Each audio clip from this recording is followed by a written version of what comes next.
વાવાઝોડાના cyclone, hurricane વગેરે નામ કેવી રીતે પડ્યા?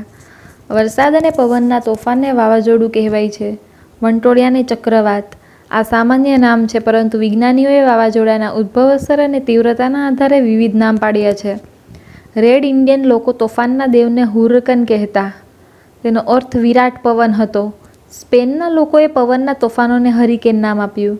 ચીનમાં તાઇફૂન એટલે ટકરાતો પવન, તેથી તેણે કુદરતી તોફાનોને ટાઇફૂન નામ આપ્યું. મેઘાડંબર સાથેની આંધીને સ્પેનિશ ભાષામાં ત્રોનાદા કહે છે.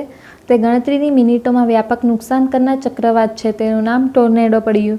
ટોર્નેડો ચક્રાકાર ફરતી હવાનો 50 મીટર વ્યાસનો સ્તંભ બનાવે છે. તેમાં હવાની ગતિ માપવાના સાધનો પણ ઉડી જાય છે.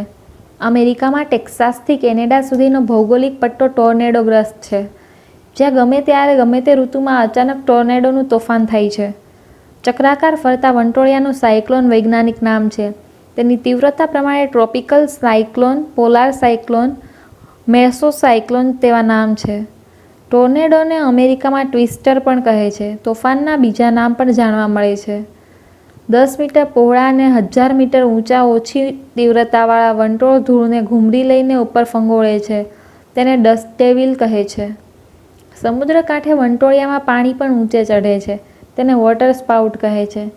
જંગલોમાં દાવાનળ ફાટી નીકળે ત્યારે ગરમ થયેલી હવા પણ ચક્રવાત સર્જે છે. આ ચક્રવાતમાં સળગતા અંગારા અને રાખ ચક્રાકાર ફરતી ઉપર ચઢે છે. તેને ફાયર ટોર્નેડો કે ફાયર નાડો કહે છે.